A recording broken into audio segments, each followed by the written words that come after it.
Seorang pria pergi ke supermarket dengan tujuan membeli beberapa bungkus telur puyuh. Namun, sesampainya di rumah, ia mendapati sesuatu yang tak biasa pada salah satu telur. Telur itu lebih berat dan ada bayangan kecil di dalamnya. Penasaran, pria tersebut mencoba menguji telur itu dengan merendamnya dalam air hangat untuk melihat apakah ada tanda-tanda kehidupan.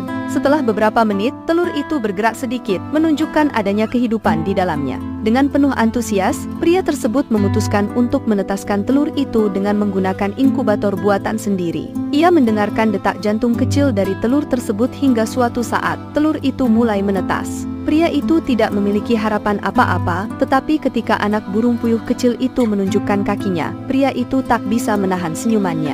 Dengan penuh kasih sayang, pria tersebut merawat anak burung puyuh itu dan memberinya nama Albert. Albert tumbuh menjadi seekor puyuh yang menakjubkan, memberikan pelajaran berharga tentang arti kesempatan kedua.